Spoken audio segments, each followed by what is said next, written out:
Jak i co fotografować zimą? Na to pytanie jest przynajmniej kilka odpowiedzi, ale ja dzisiaj pochylę się nad jedną. Fotografować minimalistycznie. Czym jest minimalizm i dlaczego zima jest najlepszym czasem, okresem na właśnie taki rodzaj fotografii?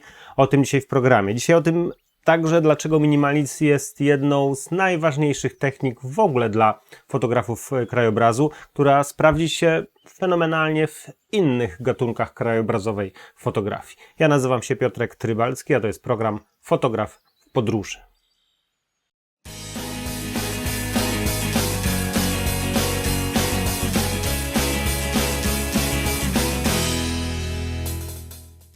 Co to jest ten mityczny minimalizm?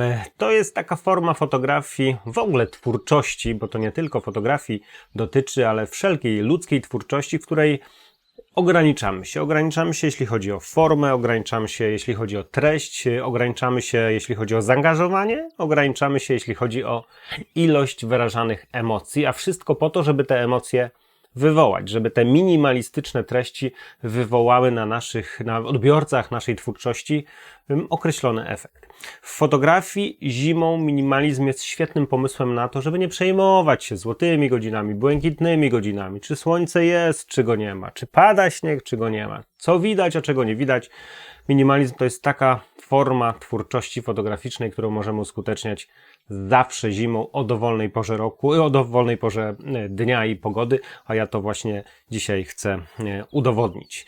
Gdyby chcieć zdefiniować troszeczkę głębiej tenże minimalizm, to jest taka forma twórczości, że gdybyśmy ją porównali na przykład do malarstwa, jest to forma, w której tworzymy szkic naszego obrazu, ale w pewnym momencie w tym ołówku szkic jest dziełem finalnym i już nie rozwijamy go dalej. Nie nakładamy koloru, nie dodajemy światłocienia, nie dodajemy światła w ogóle. Po prostu zostawiamy to w takiej mocno okrojonej formie, licząc na to, że to się naszym widzom spodoba.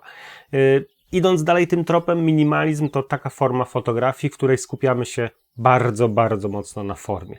Do tego stopnia skupiamy się na formie, że często forma zastępuje nam treść.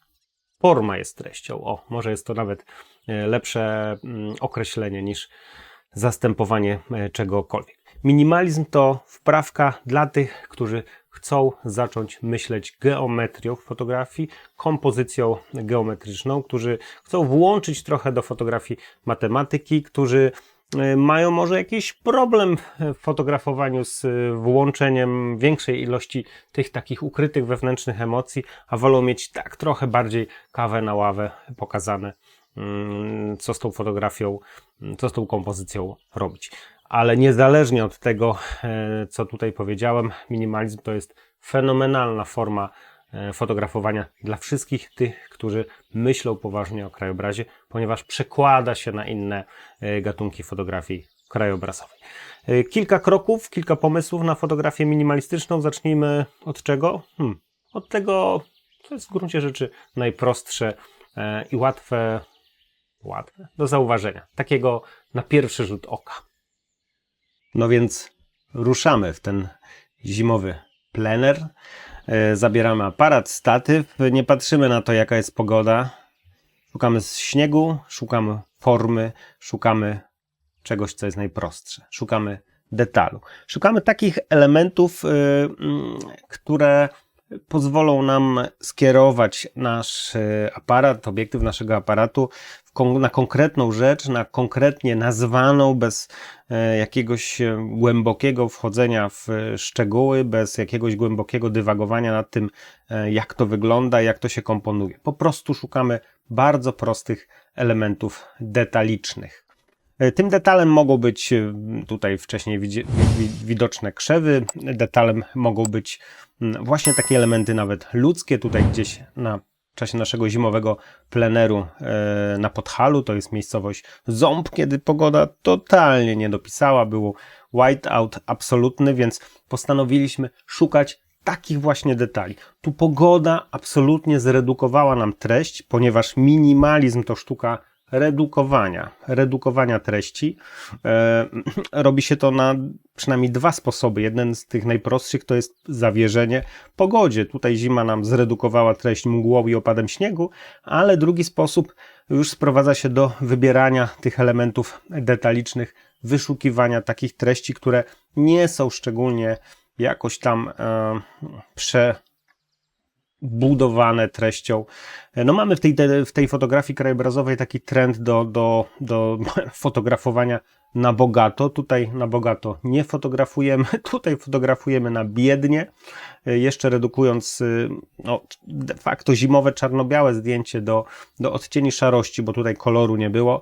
Jesteśmy w stanie tworzyć takie właśnie detaliczne kompozycje. Na tej fotografii skupiamy się na tym elemencie gałęzi, które z prawego górnego rogu tworzą nam pewną ramę, taką dłoń, która tymi rozczapieżonymi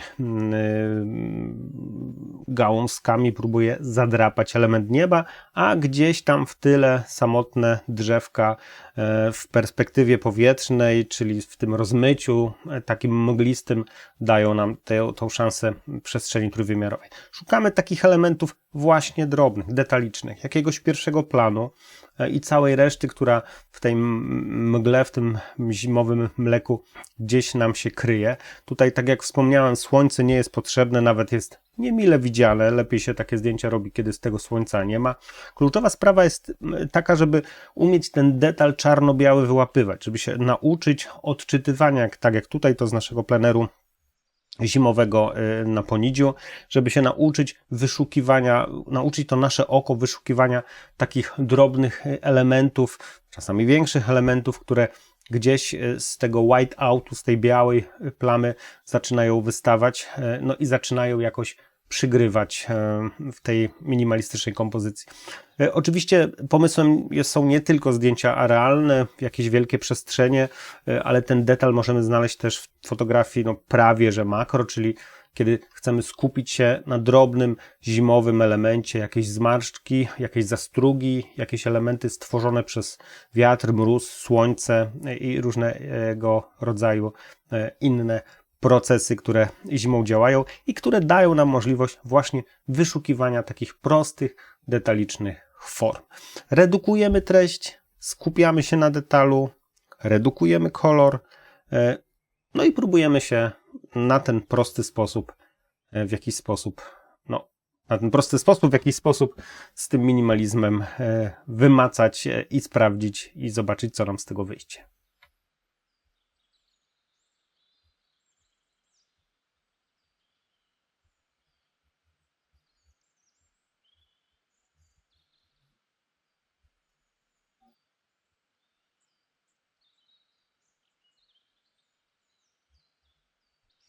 Gdy już uporamy się z detalem, przychodzi czas na drugą formę, drugi sposób, podejście do fotografii zimowej, minimalistycznej.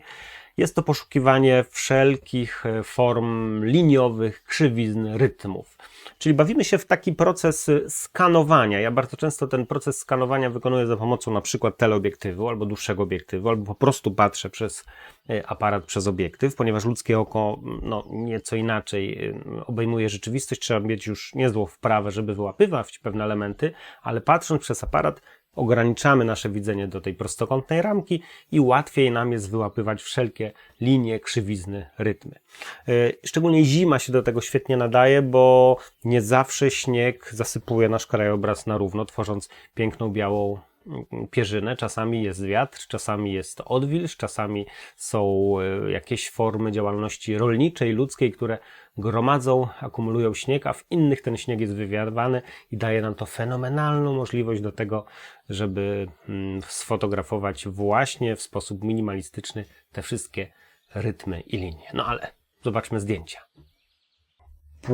Opłotki polskiego Podhala szeroko rozumianego, Spiszu Orawy to wręcz wymarzone miejsce właśnie do takiej minimalistycznej fotografii, no bo one sterczą, bo one pięknie sterczą z białej pierzyny, funkcjonują, tworzą rytmy, dają nam możliwość właśnie użycia takich linii, takich kształtów, które zamykając w prostokącie, czy w kwadracie, czy w panoramie, no dają nam szansę na taką właśnie minimalistyczną fotografię, zredukowaną właśnie do takich bardzo, bardzo prostych form, czasami w użyciu tej przestrzeni, nadreprezentacji elementów, obszarów kadru, których w fotografii krajobrazowej, czy w jakichś bardziej złożonych formach fotografii krajobrazowej pewnie byśmy nie chcieli, czy też nie umieli wykorzystać. Tak tutaj w tej fotografii to się całkiem dobrze sprawdza, bo ta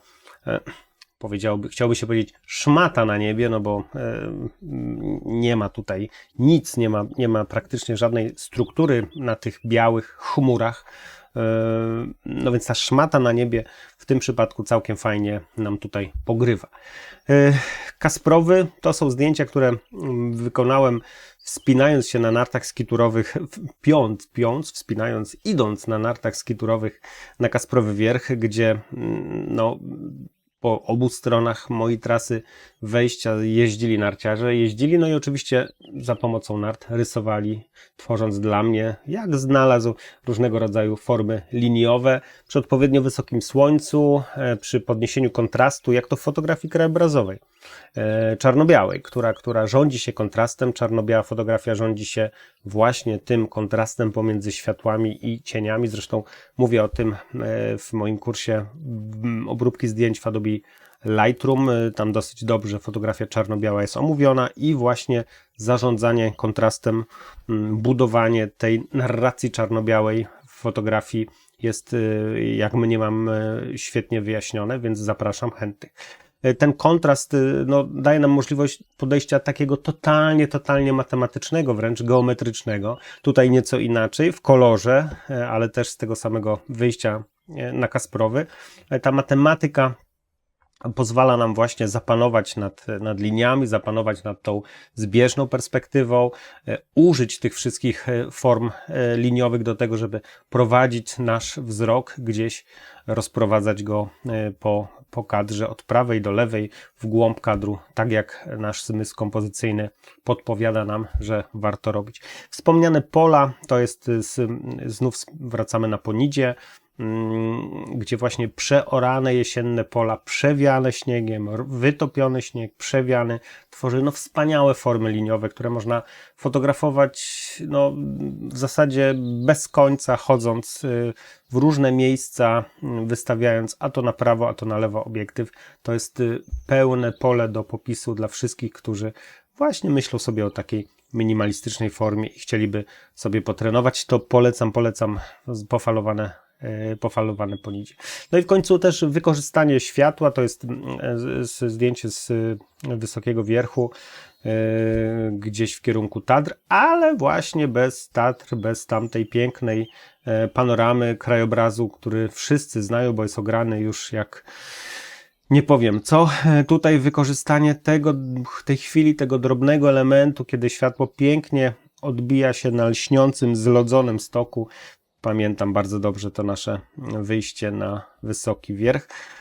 Nie obyło się bez kontuzji, niestety, ale no, efekt był taki, że przywieźliśmy dużo dobrych zdjęć i te zdjęcia właśnie lśniącej, lodowej polewy pozwalają nam no właśnie na taki wyraz, na taki minimalistyczny wyraz z tą jedną linią, która przecina cały kadr od lewej do prawej, od prawej do lewej, no i tak naprawdę stanowi clue tej fotografii.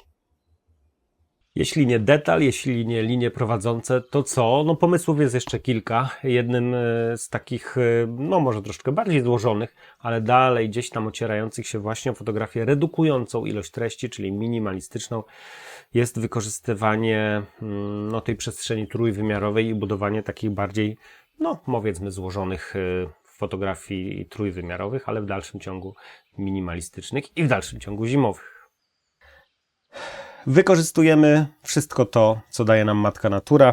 W tym przypadku mamy tą przestrzeń gdzieś na dole, w takim bardzo nisko położonym horyzoncie, ale tylko dlatego ten horyzont jest tak nisko położony, żeby troszeczkę nadreprezentować to, co nad nim się znajduje, czyli te piękne chmury, które są wyjątkowo jak na zimową porę dosyć ładnie ubarwione strukturą i tworzą razem z tym spokojem horyzontu, pojedynczymi drzewkami, zaoranymi polami, kawałkami miedzy, liniami miedzy, no swoisty taki dosyć dramatyczny kontrast. Jeśli chodzi o kontrasty i jeszcze większą dramaturgię, to akurat zdjęcie z zimowej Islandii, gdzie w sposób fenomenalny czarne popioły okolic wulkanu Hekla i jaskini lodowej, przepraszam, Ketla, jaskini lodowej Ketla i tworzą no, wręcz idealny poligon do tego, żeby się zaczaić tutaj z aparatem i czekać na odpowiednie warunki. Kiedy tu jechaliśmy, zaczynał drobny śnieżek padać, potem jeszcze mocniej i jeszcze mocniej, a temperatura była wyjątkowo mimo zimy na plusie, więc ta pokrywa tworzyła się w taki no, nieregularny sposób. Tworzyły się, czy też zaznaczały się takie niewielkie jeziorka, no bajkowo, z piękną strukturą, z pięknymi formami, pełne pole do popisu, żeby wyłapywać, wynajdywać takie formy, żeby tworzyć no, formy trójwymiarowe, żeby tą przestrzeń w jakiś sposób próbować właśnie tą płaską na zdjęciu uatrakcyjnić wizualnie, tak żeby ona ten trójwymiar zyskała, chociażby takim drobnym elementem jak czynnik ludzki, który zawsze robi na zdjęciach krajobrazowych dobrą robotę, a gdy chcemy pokazać skalę i przestrzeń, to wręcz fenomenalną. Tu znowu wracamy w nasze strony, Słowacja, gdzieś okolice Osturni i taki wspaniały cień, który w dosyć dramatyczny sposób, nieco przerażający, zaczynał pochłaniać tutaj elementy białego śniegu i pojedyncze drzewka, które już wchodziły w tą przestrzeń. Strasznie mi się to podobało. Czy gdzieś Osturnia wioska, z góry zdjęcie zrobione, gdzie ta przestrzeń krajobrazu no, zyskuje taki wymiar no już bardzo, bardzo można powiedzieć cywilizacyjny, bo tu są i domy, dachy, ale zwróćcie uwagę na to, jak tutaj ten kociokwik takich form, kwadratów, prostokątów, linii wciśnięty w ten prostokąt kadru no, dodaje i dynamiki tej kompozycji, ale jednocześnie swoistego niepokoju przez tą nieregularność układu poszczególnych dachów. Gdzieś Gilczarów i okolice, raczej tak mi się wydaje, w tym miejscu.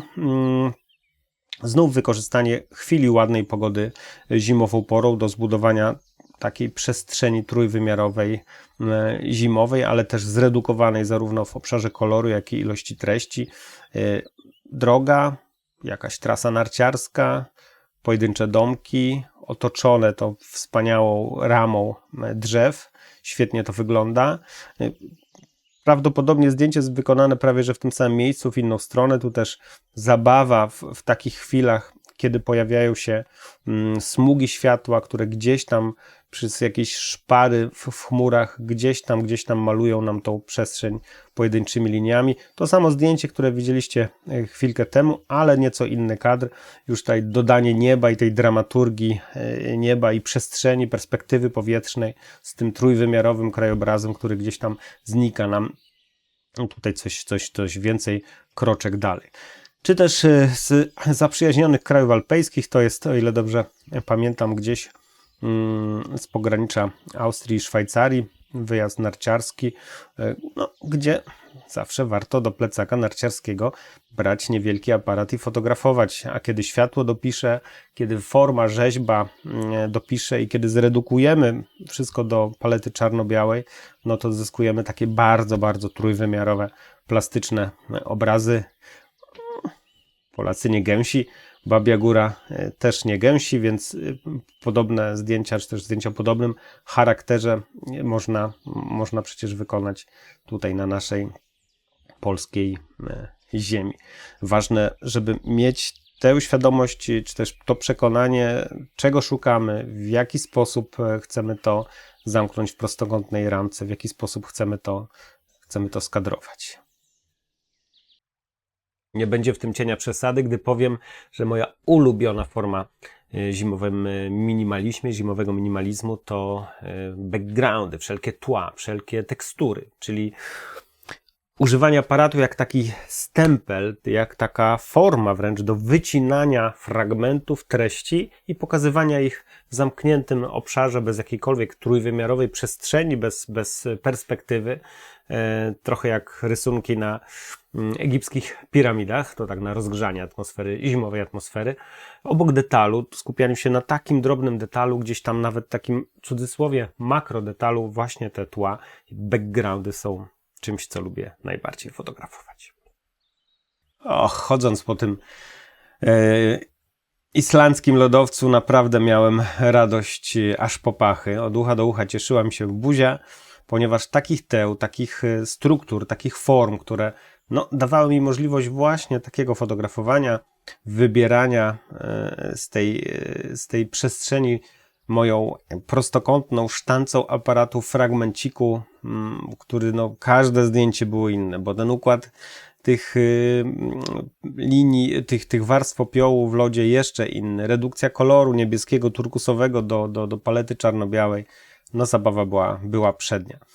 To znów Islandia, ale zupełnie inny fragment Islandii, gdzieś w interiorze, jeszcze resztki zimy, gdzie wspaniale przysypane zagłębienia, dolinki, wszelkie wklęsłe formy, które deponują i przechowują śnieg do późnego lata, pozwalają nam wykonać właśnie takie fotografie, w których nie widać tej przestrzeni, nie widać być, ma być płasko, ma być abstrakcyjnie nieco, bo ta fotografia minimalistyczna i zimowa często gdzieś o te abstrakcje się ociera, zresztą takie jest troszeczkę abstrakcyjne założenie, czy też założenie nie jest abstrakcyjne, bardziej realne, ale właśnie założenie takie, by w kierunku tej abstrakcji gdzieś tam się przenosić.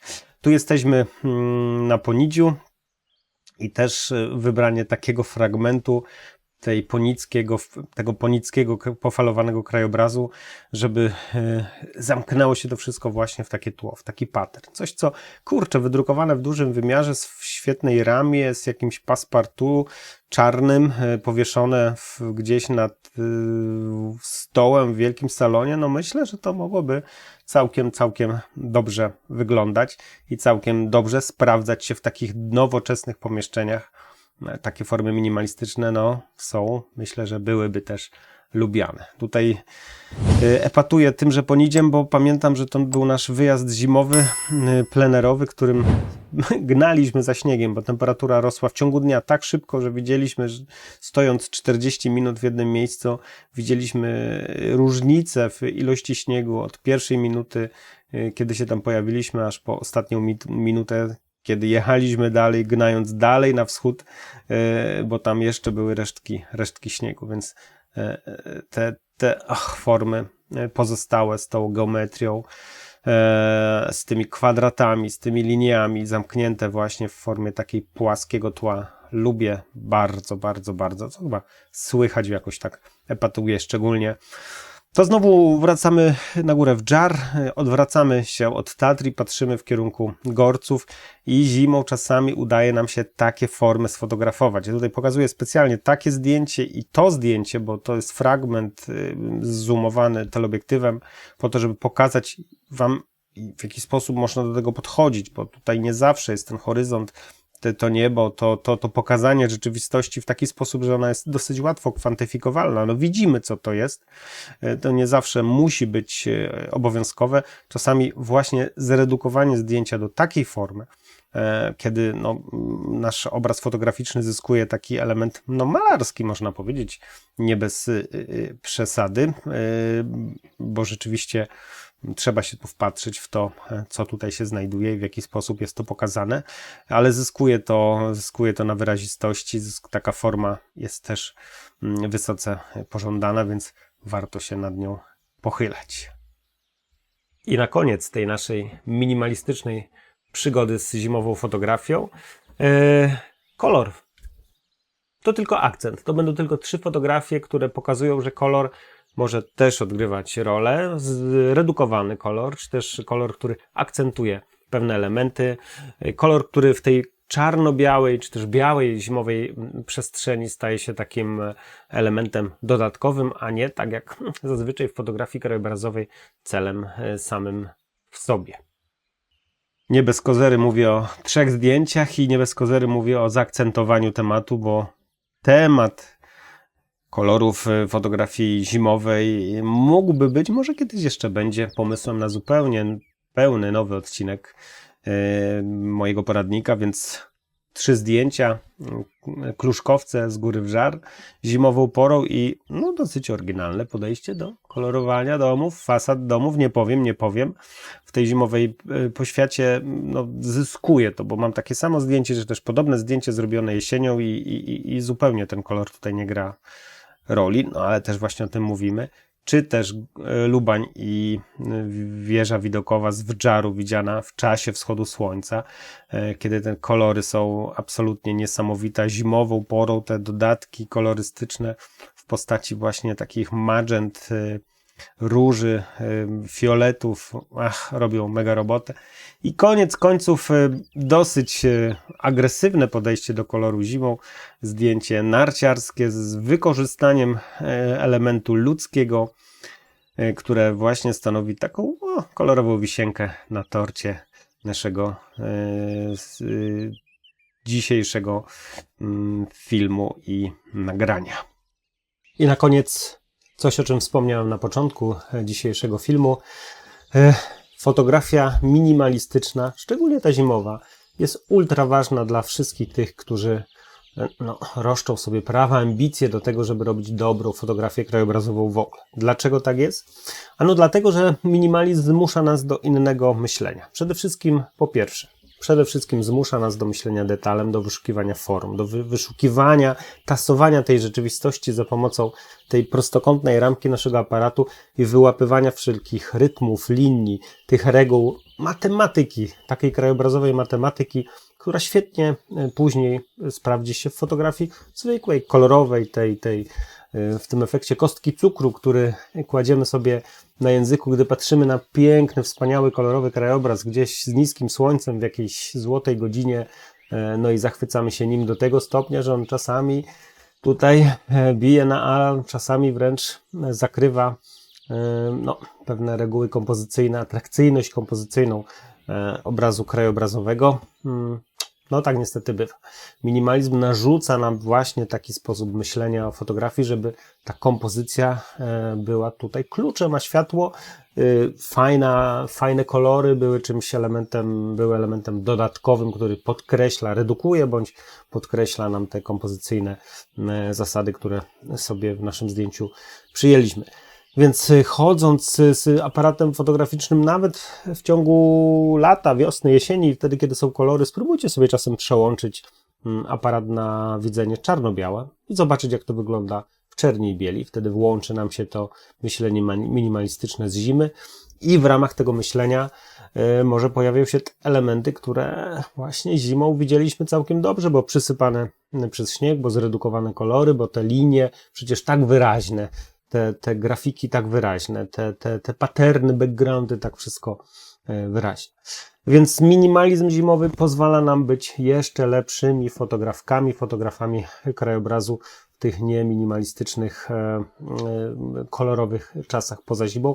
Ewentualnie też wyszukiwać minimalizmu w kolorze, minimalizmu w ciągu właśnie nieśniegowych, niezimowych pór, czyli takiego szachowania tej rzeczywistości, żeby wyrwać z niej właśnie coś, co da się zredukować. Minimalizować treści. Pamiętajcie, im mniej pokazujemy, tym więcej zyskujemy, bo pozostawiamy ogromne pole dla naszego widza, dla wyobraźni, widza naszych zdjęć, dla jego wrażliwości, a nie stosujemy takiej fotograficznej łopatologii, w której nie ma tego marginesu na wyobraźni. Cóż, zima cały czas za oknami, ruszajmy w domu, wokół domu, na pole, na dwór, w zależności kto w której części Polski mieszka, w góry, nad morze, nad jeziora, do lasu, wszędzie tam, gdzie jest śnieg, wszędzie tam, gdzie kolor jest usunięty przez śnieg, bądź przez jego brak, bo liści nie ma kolorowych chociażby, bo pola są monochromatyczne. Wszędzie tam, gdzie jesteśmy w stanie powalczyć z formą, z krawędzią, z linią, z jakimś poligonem, obszarem, backgroundem i pochylić się na myśleniu minimalistycznym. To na pewno zapunktuje nam na przyszłość. Pamiętajcie, dla zimowego minimalizmu nie ma złej pogody.